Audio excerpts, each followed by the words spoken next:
नमो अरहन्ताणं नमो सिद्धाणं नमो आयरिपणं नमो वज्रायाणं नमो लोके सव्यसाहु मङ्गलं भगवान् वीरो गौतम मङ्गलं कुन्दकुन्दाद्यो सर्वमङ्गलमाङ्गल्यं सर्वकल्याणकारकं प्रधानं सर्वधर्माणां जयतु जयतु हरे हम तुलसी उपाध्याय साधु सर्व अर्थ के प्रकाशी लिख दिन को रागते भई जो भक्ति काय को नमाए स्तुति धन्य धन्य तुम ही से काज सब आज भाई कर जोर बारंबार वंदना हमारी जहाँ सुख ऐसो हम चाहत हैं हो मेरी ऐसी दश जैसी हो मेरी ऐसी दश जैसी।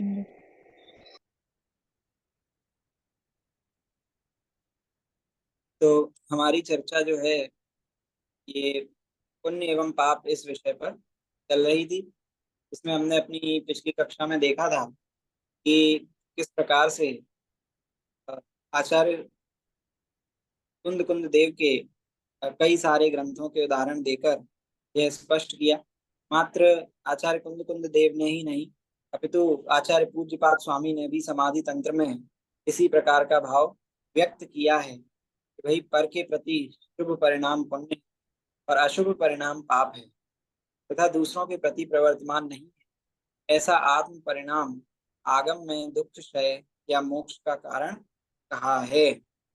और कहा है कि जिन शासन में कहा है कि व्रत पूजा आदि पुण्य और मोह व शोभ से रहित आत्मा का परिणाम धर्म है। तो हमारी जब तक हम स्वाध्याय नहीं करते हैं जब तक हम धर्म नहीं समझते हैं तब तक इस प्रकार की मान्यता रहती है कि भाई पुण्य और पाप दोनों में अंतर है। पुण्य तो भला है, सारा जगत उसको भला मानता है। पाप बुरा है, सारा जगत उसको बुरा मानता है। लेकिन अगर जैन होकर के भी हम पुण्य और पाप में समानता देखना नहीं सीख पाए तो हमने समझ लीजिए जैन धर्म को समझा ही नहीं। वास्तविक जो धर्म है उसको हमने जाना ही नहीं। क्यों? क्योंकि भाई इन पुण्य और पाप को तो समस्त जगत अच्छा और बुरा मानता है। फिर हमने विशेष क्या माना, फिर हमने अलग क्या माना? मात्र और मात्र जैन धर्म ही ऐसा है कि पुण्य और पाप में एकता बताता है कि ये दोनों एक है।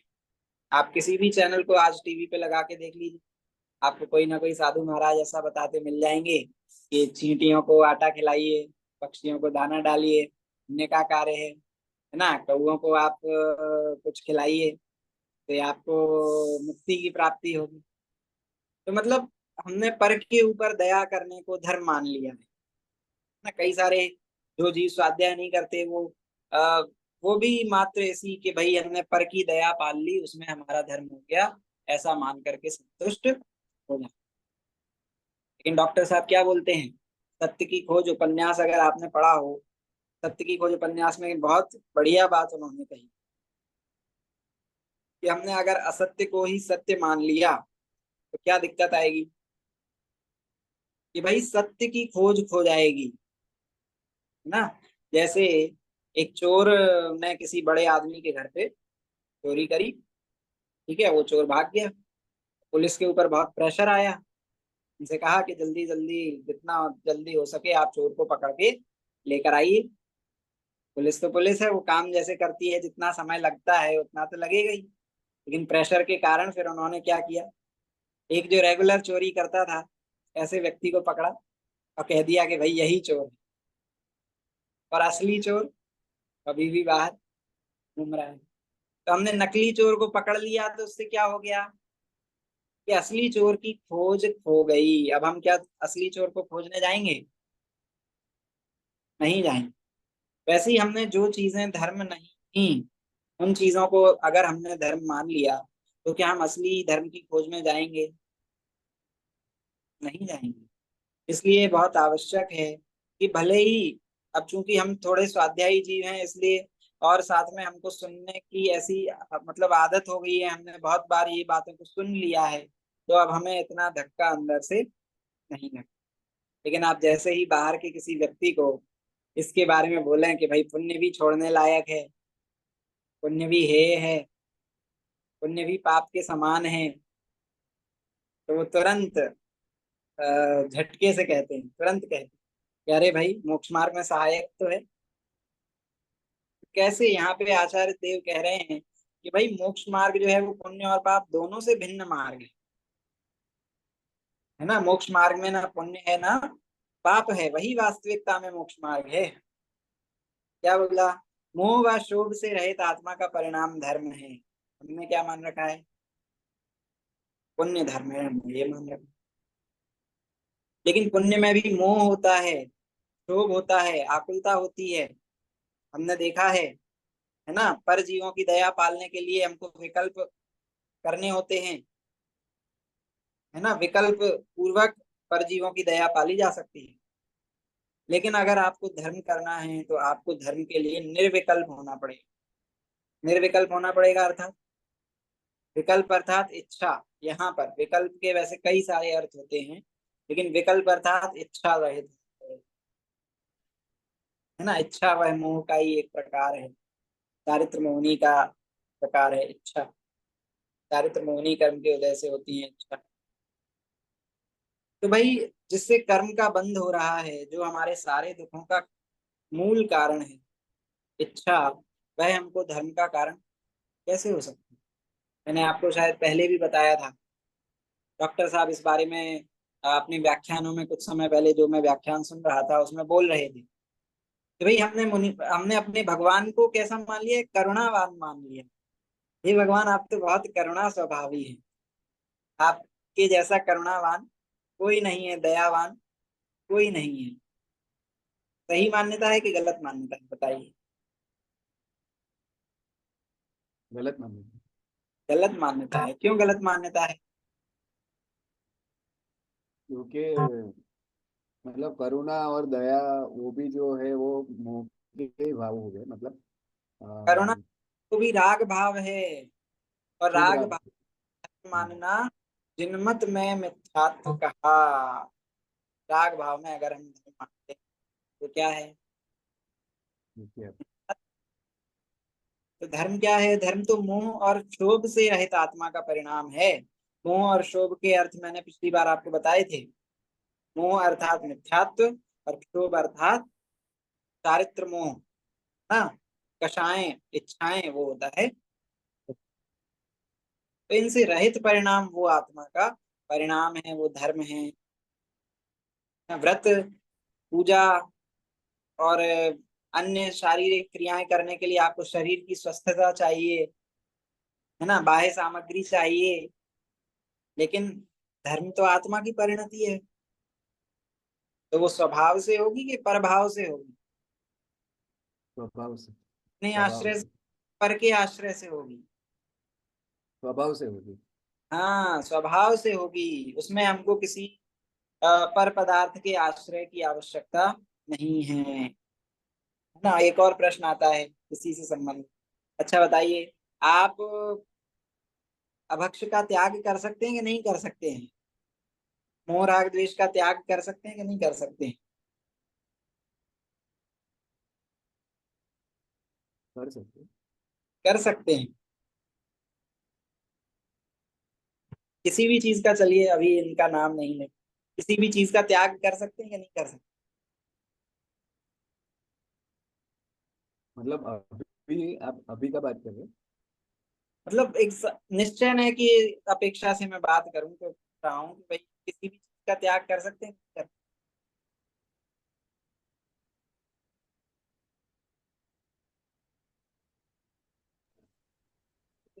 वास्तविकता में निश्चय से ना हम किसी चीज का त्याग कर सकते हैं, ना किसी चीज का ग्रहण कर सकते हैं।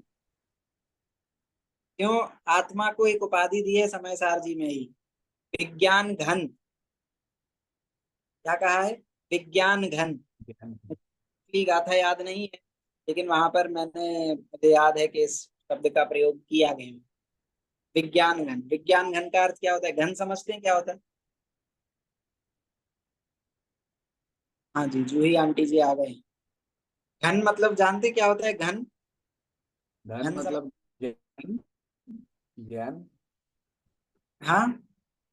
ज्ञान। ज्ञान। नहीं नहीं नहीं नहीं, ज्ञान नहीं।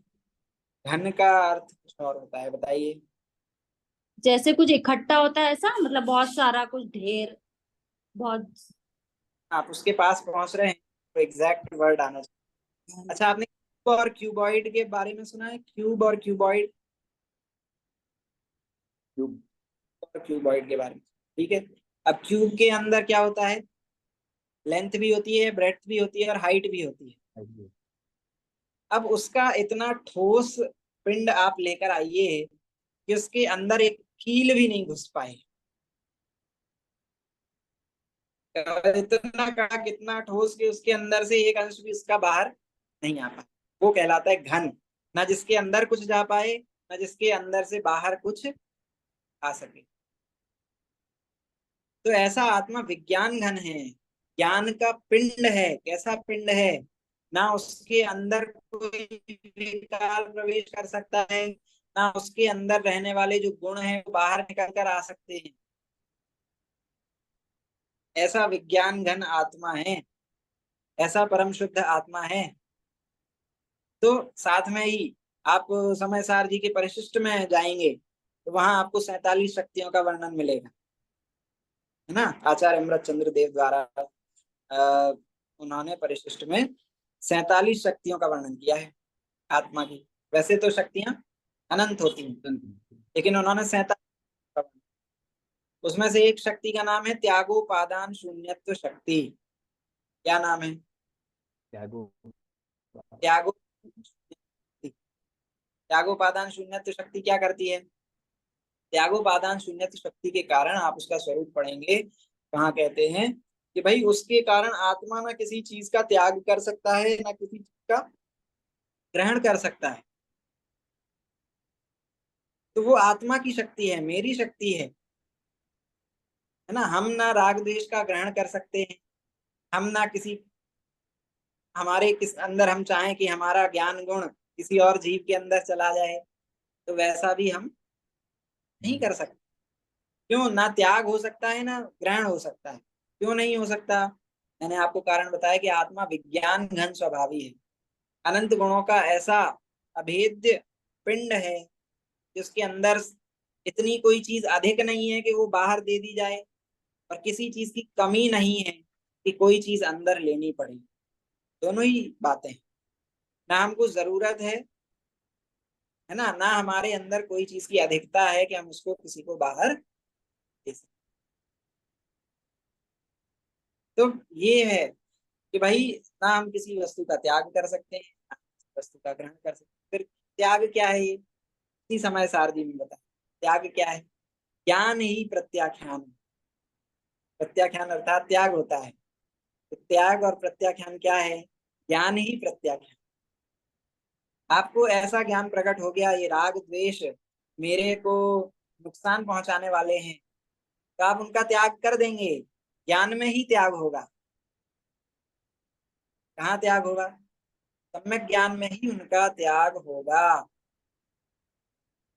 है ना। साथ में ये जो राग द्वेष हैं, वो कभी आत्मा के अंदर प्रवेश तो नहीं करते, ऊपर ऊपर रहते हैं। जैसे इसी समय सार जी में एक और उदाहरण दिया, जैसे जल में काई होती है। जल में काई होती है। काई कहाँ होती है? जल में ही होती है। लेकिन क्या वो जल का स्वभाव है? जल का स्वभाव। वैसे ही राग द्वेष कहाँ होते हैं? टेबल में होते हैं, कुर्सी में होते हैं, मोबाइल में होते हैं, कि आत्मा में होते हैं? आत्मा में ही होते हैं। लेकिन वो चूंकि आत्मा का स्वभाव नहीं, इस वजह से कह दिया उनको कि भाई राग द्वेष तो आत्मा के अंदर प्रवेश ही नहीं करते हैं, ऊपर ऊपर रहते हैं। मेरे स्वभाव को राग और द्वेष ने किंचित मात्र भी छुआ तो हम ये बात कहाँ से कर रहे थे, हम ये बात कर रहे थे कि भाई त्यागोपादान शून्यत्व शक्ति हमारे अंदर है ना। त्याग का भाव हमारे अंदर आता है तो वास्तविकता में हम तो त्याग कर ही नहीं सकते। अपने ज्ञान में ही, है ना, पहले जिस वस्तु को हम अपना मानते थे उसको ही हमने किसी दूसरे को दे दिया, पराया मानने लगे। अब वो समझ लीजिए वो वस्तु कोई लेके नहीं जाए, वो वहीं की वहीं रखी रहे, लेकिन हमारे मान्यता में तो क्या हो गया, हमारी मान्यता में उसका अपनत्व छूट गया, त्याग हो गया, है ना। तो ये बात। तो उन्होंने क्या बताया कि व्रत पूजा आदि पुण्य है और मोह व क्षोभ से रहित आत्मा का परिणाम। दोनों में डिफरेंस है, बात को हमको याद रखना है, कभी भी भूलना नहीं है ना। धर्म लाभ लेने आइए, धर्म लाभ वास्तविकता में तो क्या है, सम्यक दर्शन की प्राप्ति होना, अपने गुणों का पर्यायों में प्रकट होना, वही वास्तविकता में धर्म है। लेकिन चूंकि हमारे को वह धर्म कैसे प्राप्त होता है, भाई जिनवाणी सुनने से प्राप्त होता है, स्वाध्याय करने से प्राप्त होता है, स्वाध्याय करने से हमको उसकी कला जानने को मिलती है। इस वजह से हम ऐसा आरोप लगा के कह देते हैं कि भाई स्वाध्याय करिए, धर्म है। समझ में आया, निमित्त की ओर से कथन, तो ये व्यवहार का कथन। समझ के आए हम निश्चय और व्यवहार। क्योंकि बहुत इस चीज को बार बार चिंतन करने की, बार बार अपने विचार में लाने की आवश्यकता है ना। क्योंकि अगर हमने बार बार इसको नहीं दोहराया, बार बार इसको नहीं समझा, बार बार अपनी मान्यता में बैठाने का प्रयास नहीं किया, तो फिर वही की वही, थोड़ा ही हम दूर जाते हैं धर्म से, सारी बातें भूल जाते हैं, वैसी की वैसी मान्यता हो जाती है। इसलिए बहुत आवश्यकता है, इसलिए प्रहार होते रहना चाहिए ना।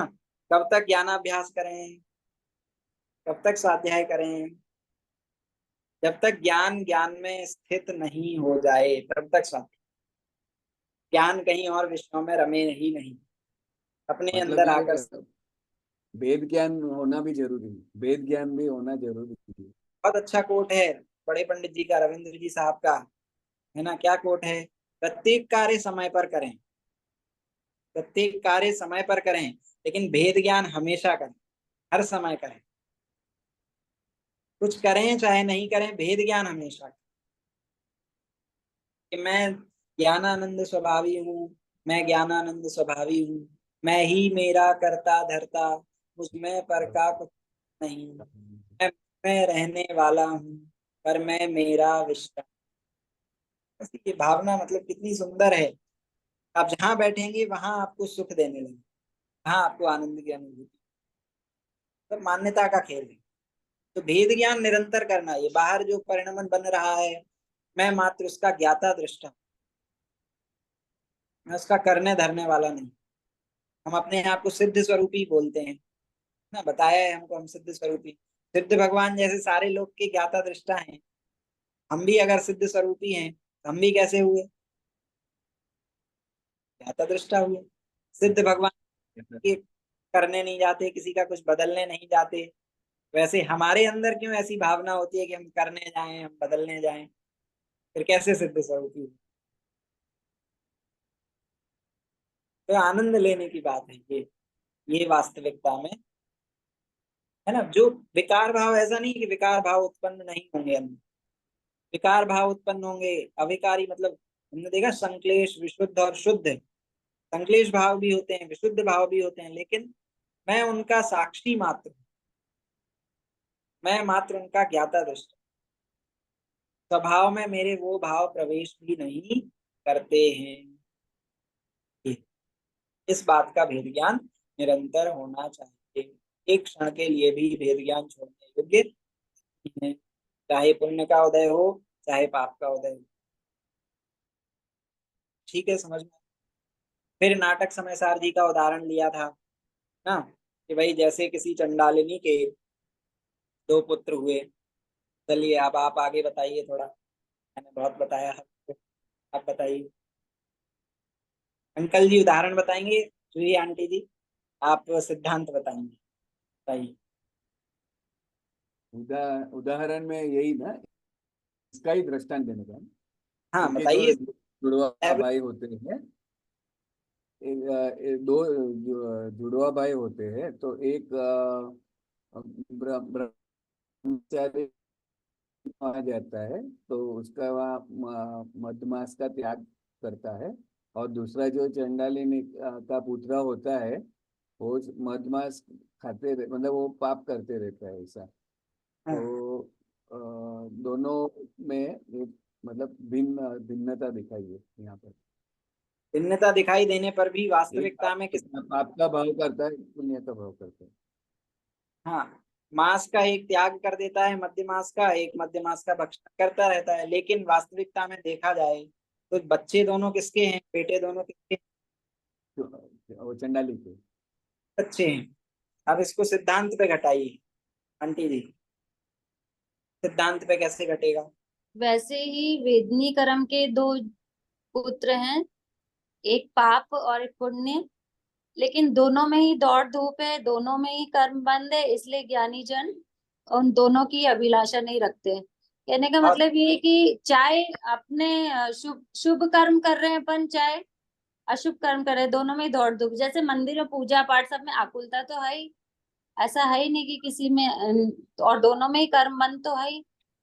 तो मतलब अपन बंधन से मुक्त तो हो ही नहीं पा रहे, स्वतंत्र तो हो ही नहीं पा रहे, इसलिए ज्ञानी जन दोनों की अभिलाषा नहीं रखते हैं। बहुत बढ़िया।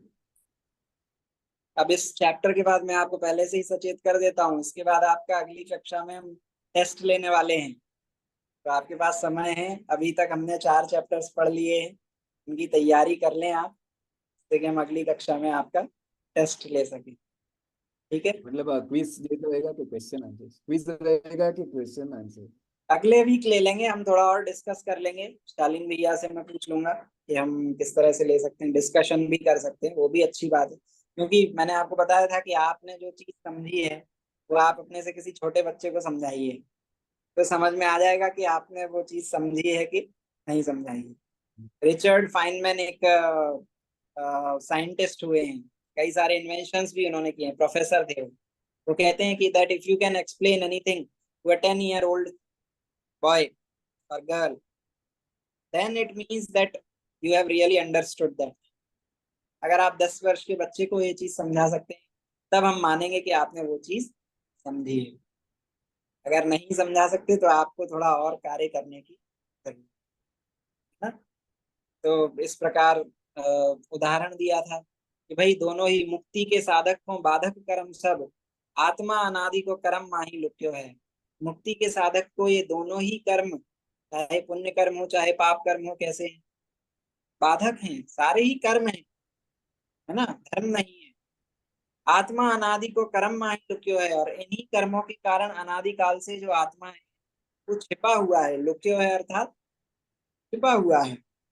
एते पर कहे जो कि पुण्य पाप बुरो पुण्य भलो, सोई महामूढ़ मोख मार्ग सच। और ऐसा होने पर भी कोई महामूर्ख ऐसा कहता है कि भाई पाप बुरा है पुण्य भला है, दोनों में भेद डालता है, तो वो किससे चूक जाता है? मोक्ष मार्ग से चूक जाता है। इसका मतलब ये नहीं कहना, इसका मतलब ये नहीं मानना कि कल से हम मंदिर जाना बंद करें, बराबर है, चाहे घर बैठो मंदिर जाओ बराबर है। व्रत तप उपवास करने से क्या होना है? व्रत तप उपवास मत करो, क्यों? वो पुण्य भाव है, वो भी हमको संसार में ही रखेंगे। नहीं, ऐसा स्वच्छंदता ग्रहण करने का उपदेश कहीं पर भी नहीं दिया है। ये मान्यता की बात है, तो ऐसा मानना, पहले मानना। ठीक है, अगर पुण्य भाव छोड़ के आप शुद्ध भाव में जा रहे हैं, बिल्कुल अभी छोड़ दीजिए, बिल्कुल नहीं रोकेंगे। लेकिन अगर आप पुण्य भाव को छोड़ के भी पाप भाव में जा रहे हैं, तो आपका मतलब आपकी दुर्गति होने से कोई भी नहीं रोक सकता है। समझ में आया? तो ये कहा, फिर उसके बाद उन्होंने और कहा भाई, और उदाहरण दिए, शिष्य और गुरु का उदाहरण लेके समझाया। शिष्य बड़ा चतुर है, स्वाध्यायी है, हमारे देखना सारे आचार्यों ने इस तरह की पद्धति, इस तरह की शैली अपनाई है। प्रश्न पूछते हैं किसके उससे पूछते हैं, वो शिष्य बना के प्रश्न पूछते हैं। शिष्य जो है वो बड़ा चतुर होता है, स्वाध्यायी होता है, ऐसा नहीं होता कि भाई बिना पढ़े आ गया, ज्ञानी नहीं है, ज्ञानी होता है ना। वो पूछता है कि भाई आचार्य श्री, हे गुरुदेव, चार अगर हम कैटेगरीज बनाए, चार अगर हम स्टैंडर्ड्स बनाए ना, जिन पर हम दोनों को नापें, कि पुण्य एक साइड रखें, पाप एक साइड रखें, चार पैरामीटर्स बनाए, तो चारों पैरामीटर्स में पुण्य और पाप में डिफरेंस दिखाई देता है। उदाहरण भी देता है वो कि भाई को शिष्य कहे गुरु पाई, पाप पुण्य दो सम नाहि, कारण रस स्वभाव फल न्यारे, एक अनिष्ट लगे एक प्यारे। चारों के ही चार पैरामीटर्स बनाइए, कारण, रस, स्वभाव और फल, है ना। कारण, रस, स्वभाव और फल, इन चार पैरामीटर्स के आधार पर हम पुण्य और पाप के बीच में अंतर कर रहे हैं। पुण्य का कारण क्या है? भाव पुण्य के कारण है। पाप के कारण क्या है? तो भाव पाप के कारण है। डिफरेंस आया कि नहीं? फुल डिफरेंस आया, है ना। रस, पुण्य का रस कैसा है? पुण्य का रस मीठा है, अच्छा लगता है जब पुण्य का उदय आता है। और पाप का रस कैसा है? कटुक, कड़वा। पाप का रस कड़वा, पाप का उदय आता है तब हमको अच्छा नहीं लगता है। तो रस से भी दोनों में डिफरेंस है। स्वभाव, है ना, जो पुण्य भाव होते हैं, शुभ भाव होते हैं, है ना, पुण्य भाव जब होते हैं तो पुण्य का स्वभाव विशुद्ध परिणाम वाला है, परिणाम विशुद्ध हो जाते हैं। पाप के समय में संक्लेश परिणाम हो जाते हैं। तो दोनों का स्वभाव भी भिन्न है। एक में हमारे विशुद्ध परिणाम हो रहे हैं, एक में हमारे संक्लेश परिणाम हो रहे हैं। संक्लेश परिणाम जब हमारे परिणाम ऊपर नीचे होते हैं, जब हमको बहुत गुस्सा आता है, जब हमको कोई अंदर से वेदना होती है, इच्छा होती है ना, लोभ का परिणाम होता है, जब मान और माया का परिणाम होता है, तो ये कैसे परिणाम दिखते हैं? ये संक्लेश परिणाम दिखते हैं, है ना। इसमें हमको बहुत आकुलता दिखाई देती है। लेकिन जब हम पूजा कर रहे होते हैं, भगवान की भक्ति कर रहे होते हैं, शास्त्र स्वाध्याय सुन रहे होते हैं, जिनवाणी का बहुमान आता है, उसमें संक्लेश भाव विशुद्ध भाव होते हैं, विशुद्ध भाव होते हैं, तो आनंददायी लगते हैं। लगता है वाह, यही सार है, इसके अलावा तो कुछ नहीं। विशुद्ध भाव होते हैं। तो एक पुण्य परिणामों में विशुद्ध भाव होते हैं, पाप परिणामों में हमारे संकेत भाव होते हैं। तो इधर भी डिफरेंस दिख रहा है। फिर कहा फल, फिर देखते ही हैं, सामने देख रहे हैं, पुण्य का उदय आता है तो सब जीव को बाहर अनुकूलता है, पाप का फल आता है तो प्रतिकूलता प्रतिकूलता है।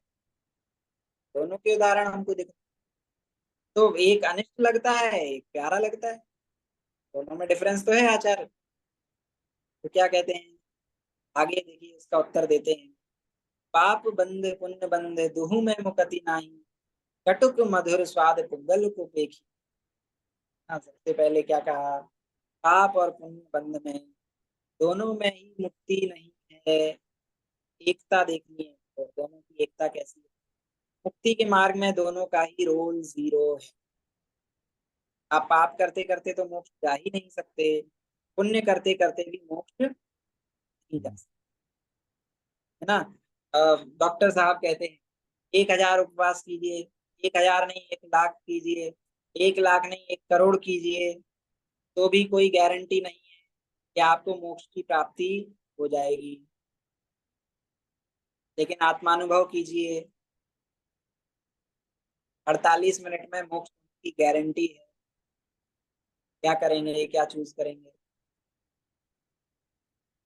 आत्मानुभव। तो पुण्य भाव कर लीजिए, पाप भाव कर लीजिए, पुण्य बंद होने दीजिए, पाप बंद होने दीजिए, दोनों में ही मुक्ति नहीं है, दोनों से ही मुक्त नहीं होते हैं। पहली एकता। और कटुक स्वाद मधुर स्वाद जिसको तुम कहते हो, किसका स्वाद है?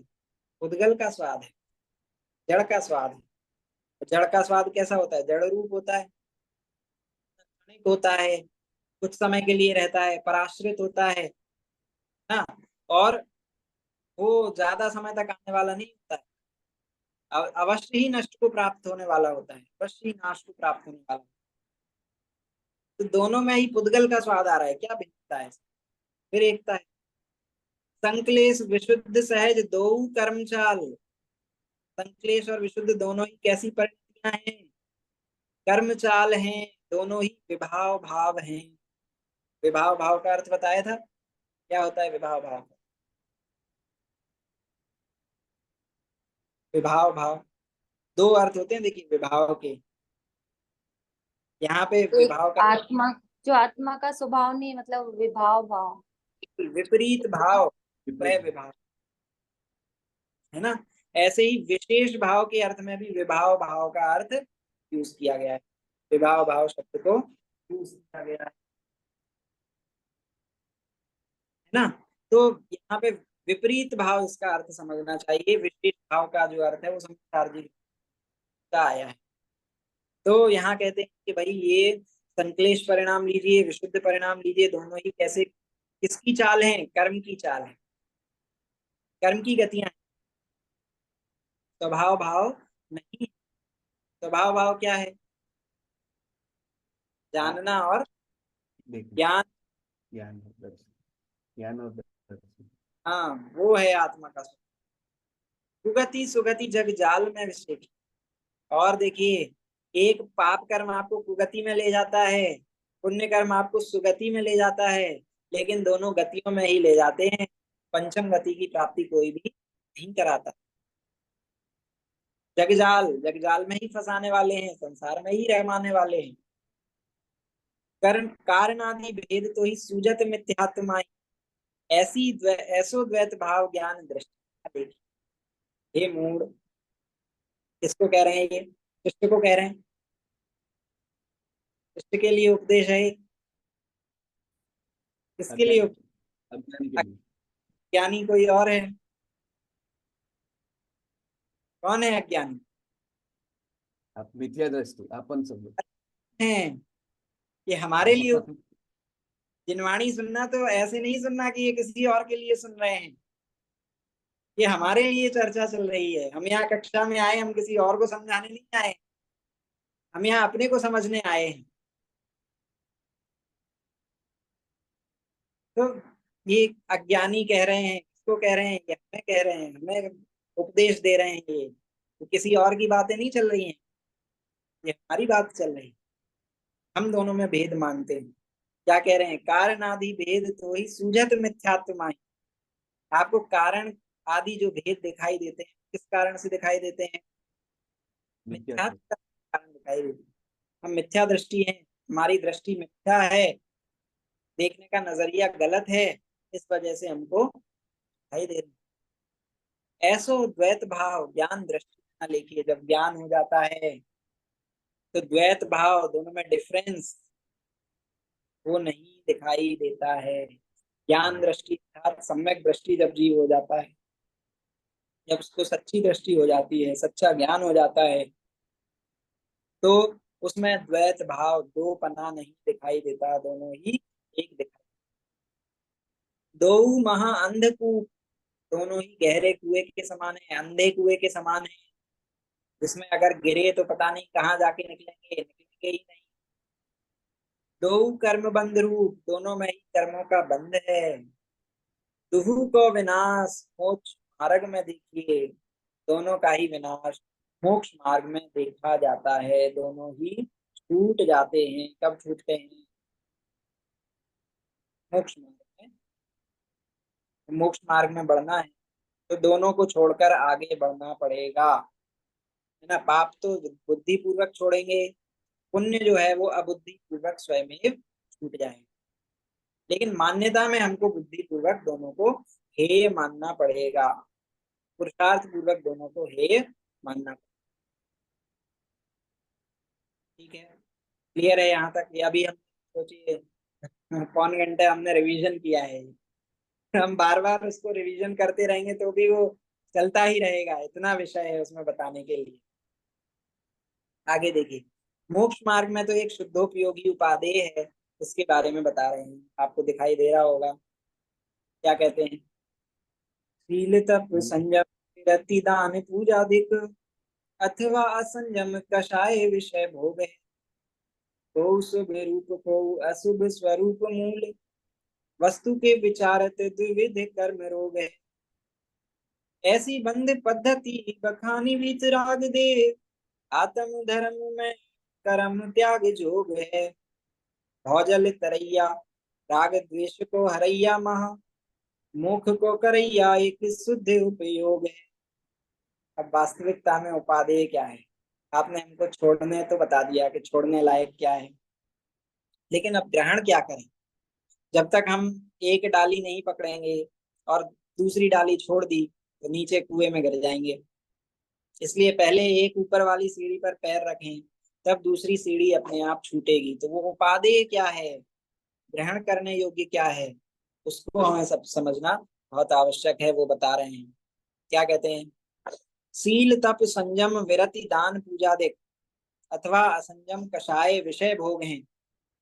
देखिए नीचे अर्थ लिखा है, शील तप संयम व्रत दान पूजा, पहली लाइन, अथवा असंयम कषाय विषय भोग आदि, इनमें कोई शुभ रूप है और कोई अशुभ रूप है ना? ऊपर के सारे शुभ रूप हैं, शील का पालन, तप का पालन, संयम का पालन, ठीक है, विरति, कषायों से विरति हो जाना, और दान देना, विरति अर्थात व्रत समझिए, दान पूजा, ये सभी शुभ भाव हैं।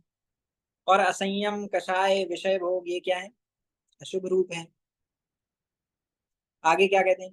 को शुभ रूप को अशुभ स्वरूप मूल, वस्तु के विचारत द्विविध कर्म रोग है। वास्तविकता में देखा जाए कोई शुभ और कोई अशुभ हमको दिखाई देता है, लेकिन स्वरूप में उतरने पर, इनकी डिटेल में, इनकी डीप में, गहराई में जाकर इनका विचार करने पर, वस्तु के विचारत द्विविध कर्म रोग, वस्तु का विचार करने पर क्या है? दो, किंतु मूल वस्तु का विचार करने पर दो प्रकार का कर्म रोग ही है, कर्म रोग ही है। देखिए नीचे क्या लिखा है, या बनारसी दास जी ने पुण्य को अकर रोग और पाप को कंप रोग कहा है। बनारसी दास जी ने पुण्य को अकर रोग और पाप को कंप रोग कहा। क्या मतलब हुआ दोनों का? देखिए, पुण्य जब होता है तो जीव कैसा हो जाता है? अकड़ अकड़ रोग होता है, इसमें सारा शरीर अकड़ जाता है। तो पुण्य कैसा रोग है? तो अकड़ रोग है। जैसे ही पुण्य का उदय आता है, जीव के अंदर पुण्य होता है, पुण्य का उदय बाहर में आता है, तो क्या हो जाता है? अकड़ रोग, अकड़ आ जाती है उसके अंदर। है, मैं भी कुछ हूँ, मैंने इतने उपवास करके दिखाए, कोई और करके दिखाए, हमने इतने भावों से वंदना की है, स्वागत सत्कार सम्मान होना चाहिए, तीर्थों की रक्षा की है, दान दिया है, इतना पाटे पे नाम तो आना ही चाहिए। तो ये क्या है? अकड़ रोग, अकड़ जाता है। और पाप को कंप रोग, कंप रोग में क्या होता है? शरीर कांपने लगता है। होता है कि नहीं होता है? शरीर कांपने लगता है। तो पाप के उदय में भी शरीर कांपने लगता है। पाप भाव अंदर में होते हैं तो भी शरीर कांपता है। तो पाप जो भाव हैं वो क्या है? वो कंप रोग हैं। पुण्य भाव जो है वो अकड़ रोग के समान। तो वस्तु स्वरूप का विचार करने पर दो प्रकार का कर्म रोग ही है। दोनों को क्या कह दिया? रोग कह दिया। रोग अर्थात तो समझते हैं बीमारी, बीमारी अर्थात रखने योग्य, है ना? रखते हैं बीमारी को सजा के बहुत अच्छे से, अरे वाह, हमको खांसी जुकाम हो गया है तो बनाए रखते हैं, बुखार हो गया है बना के रखते हैं। होता है क्या? रखने योग्य होती है बीमारी? कैसी होती है? तुरंत छोड़ने योग्य। जैसे ही एक दिन खांसी हो जाए, ज्यादा टिक जाए, तो क्या डॉक्टर के पास चलते हैं, चलो।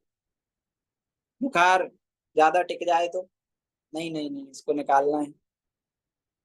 तो पुण्य और पाप दोनों ही कर्म रोग हैं, रोग हैं, बीमारी हैं, दोनों ही कर्म रोग हैं। भगवान वीतराग देव ने ऐसी ही बंध की पद्धति कही है। देखिए, ऐसी बंध पद्धति बखानी वीतराग देव, भगवान ने दोनों को ही बंध पद्धति कहा है। जे वो याद आ रहा है, भवंती भव पद्धति, शायद रत्नकरंद श्रावकाचार्य जी का ये श्लोक है। इसमें कहा है कि भाई ये पुण्य का उदय, ये सभी वास्तविकता में भव को बढ़ाने वाले हैं। भवंती भव पद्धति। अब वो एग्जैक्टली मेरे को याद नहीं आ रहा है किस शास्त्र का वो सूत्र है या श्लोक है। तो इनको कहा है बंध की पद्धति, बंध की श्रृंखला को चलाने वाले। पाप बांधेंगे तो पाप का उदय जन्मों जन्मों तक भोगना पड़ेगा, और पुण्य बांधेंगे तो ऐसा नहीं कि छूट जाएंगे, है ना। वो सरवार सिद्धि की बहुत महिमा आती है, वो बताई थी मैंने आपको। नकुल और सहदेव 33 सागर तक अनंत सुख से वंचित रहेंगे, सिद्धालय के इतने करीब होने के बाद भी। एक आड़े बाल के बराबर उसमें डिस्टेंस है।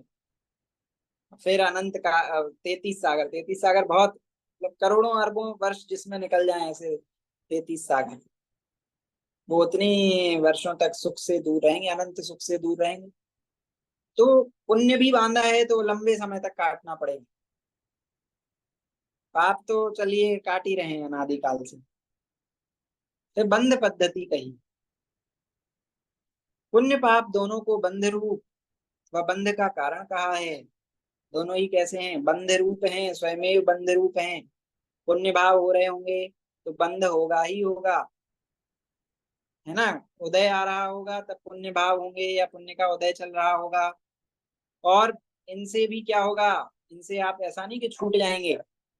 पुण्य भाव करेंगे तो पुण्य का बंध होगा, अशुभ भाव करेंगे तो आपका बंध। तो बंध बंध बंध बंध। और बंध मात्र कैसा है, हेय है कि उपादेय है? हेय है, छोड़ने योग्य है। तो पुण्य पाप दोनों को बंध रूप व बंध का कारण कहा है। अतः आत्म धर्म, आत्मा का हित करने वाले धर्म में तो संपूर्ण शुभ अशुभ कर्म त्यागने योग्य हैं। आत्म धर्म में कर्म त्याग योग है। अगर आत्मा का धर्म प्रकट करना है, आत्मा का हित करने वाले धर्म को प्रकट करना है, तो पुण्य और पाप अर्थात शुभ कर्म और अशुभ कर्म दोनों को ही त्याज्य मानना पड़ेगा, है ना।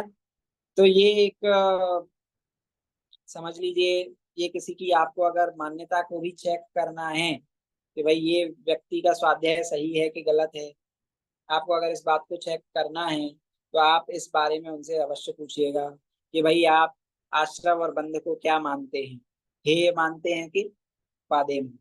उनकी श्रद्धा की भूल आपको पता चल जाए। मोटे स्थूल तौर से बता रहा हूं मैं आपको, एक स्थूल रूप से, कि वो व्यक्ति स्वाध्यायी है कि नहीं है, उसको धर्म का स्वरूप अभी समझ में आया है कि नहीं आया। प्रतीति की बात बाद की है, अभी समझ में भी आया है कि नहीं आया है, ये समझना है तो आप पूछिए।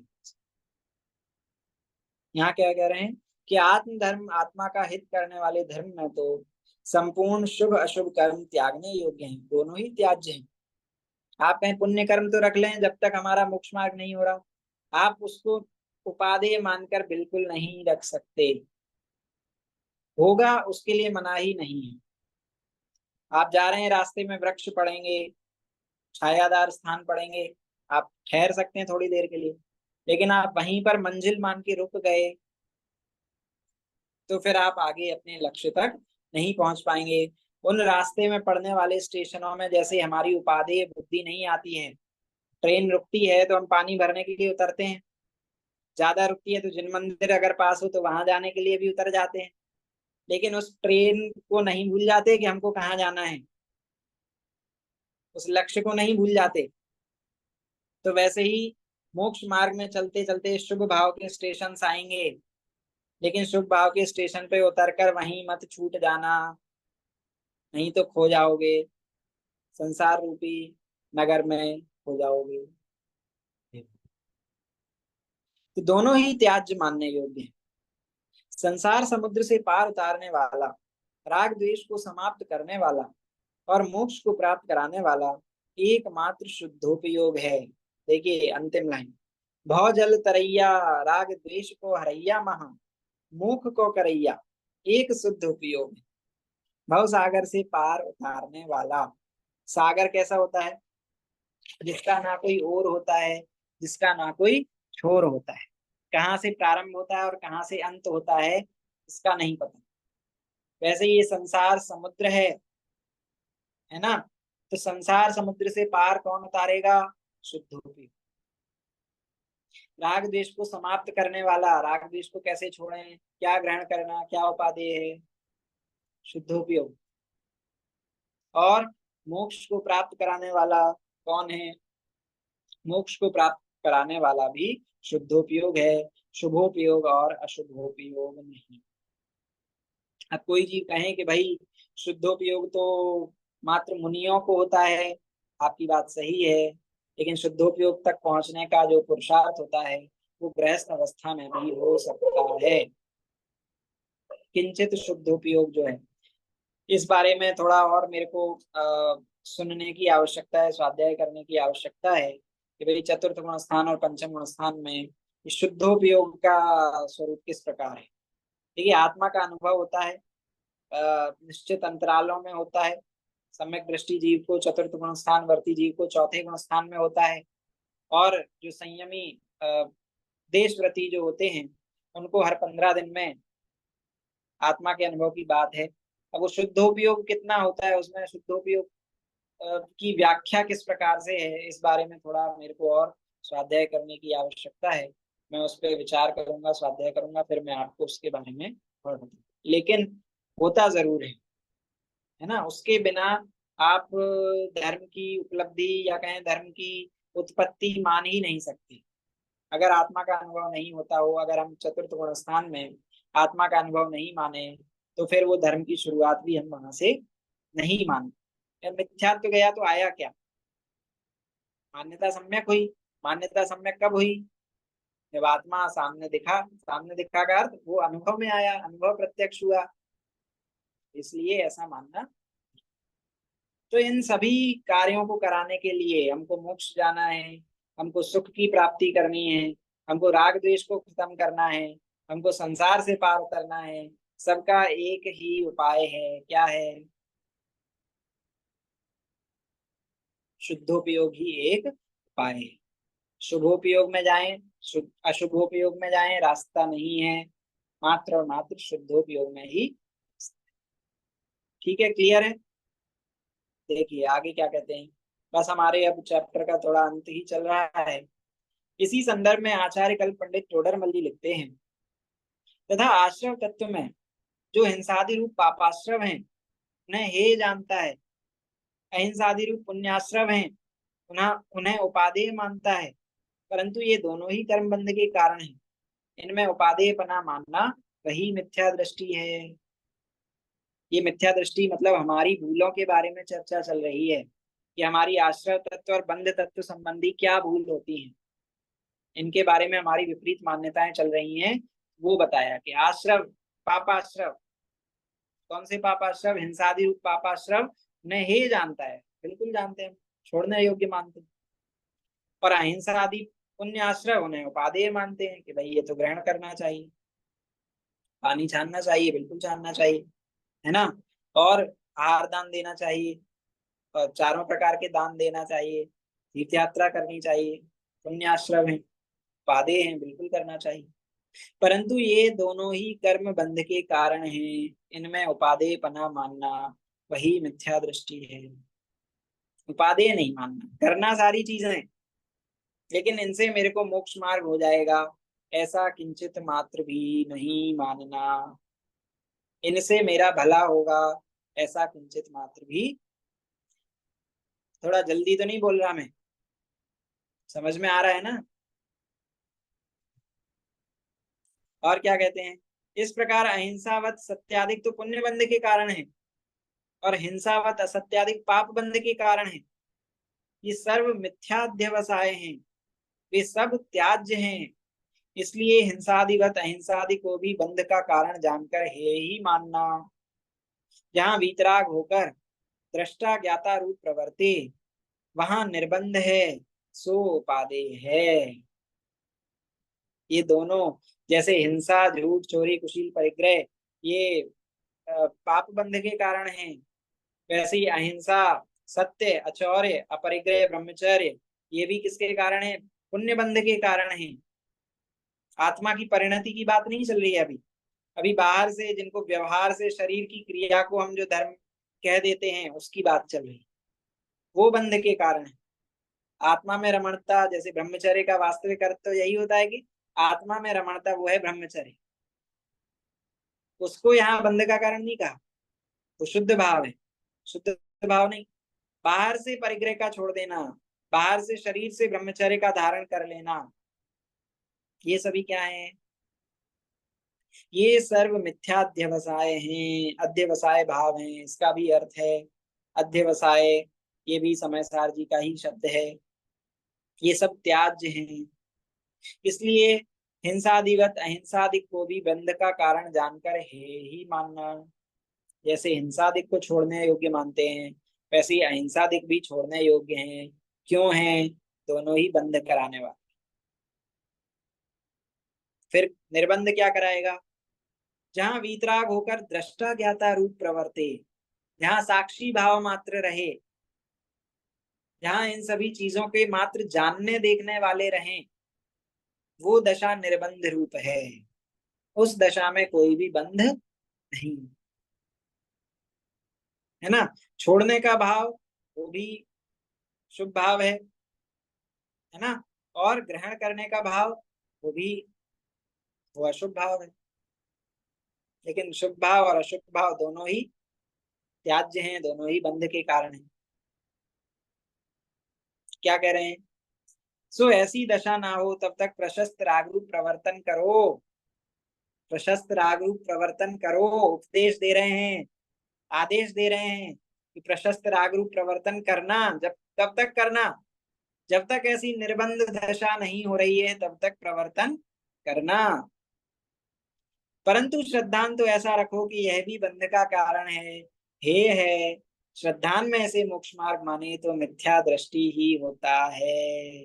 देखिए मोक्ष मार्ग प्रकाशक पृष्ठ क्रमांक 226, उसका उदाहरण समझ में आया? बहुत अभी तक यही बोला, दोनों ही त्याज्य हैं, दोनों ही त्याज्य हैं। लेकिन यहाँ टोडरमल जी ने शास्त्रों के आधार से ही यह उपदेश लिखा है कि जब तक निर्बंध दशा नहीं होती है, तब तक आप शुभ भाव रूप परिणमन करो, बुद्धि पूर्वक परिणमन करो। नहीं करोगे तो आप भाव में जाओगे, है ना। छाया में नहीं बैठोगे, धूप में जलते रहोगे। जब तक मंजिल पे नहीं पहुंच रहे हो, तब तक छाया में अवश्य भी बुद्धि पूर्वक बैठो। कोई जीव कहे कि भाई मंदिर में बैठने से भी कर्म का बंध होता है, दुकान में बैठने से भी कर्म का बंध होता है, तो दुकान में बैठ जाते हैं। हाँ कमाई भी होगी, यहाँ मंदिर में क्या कमाई हो रही है?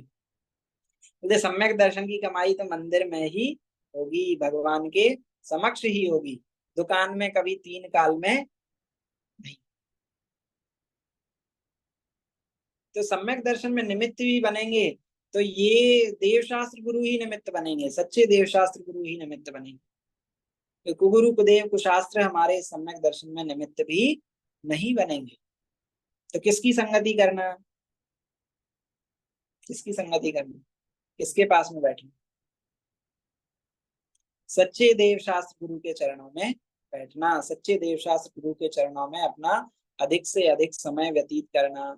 जब तक निर्बंध दशा नहीं होती है, तब तक इनका संसर्ग करना। लेकिन श्रद्धान यही रखना कि यह भी बंध का कारण है, हे है। श्रद्धान में बदलना, श्रद्धान छोड़ना, ठीक है। श्रद्धान में से मोक्ष मार्ग माने तो मिथ्या दृष्टि ही होता है। अगर श्रद्धान में हमारी उपादेय बुद्धि रही तो हम निश्चित ही मिथ्या दृष्टि होंगे, ठीक है। तो इस प्रकार से आज हमने यहाँ तक देखा। अब थोड़ा सा हमारे लिए और बचा है, ये हम पढ़ लेते हैं, इसके ऊपर हम चर्चा आगे करेंगे।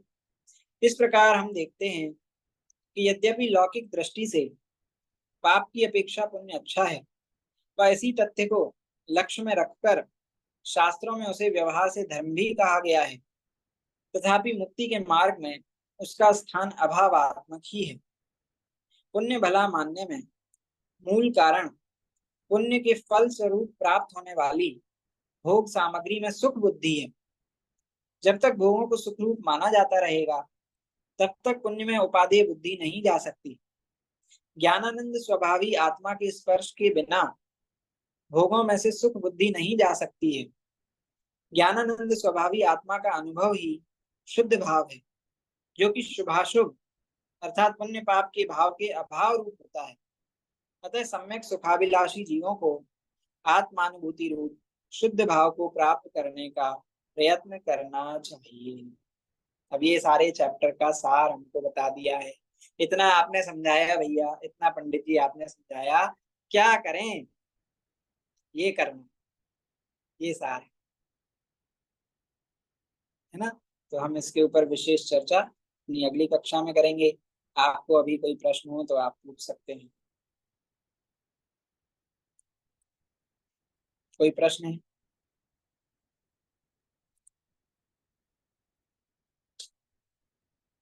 सभी को सब कुछ समझ में आ रहा है?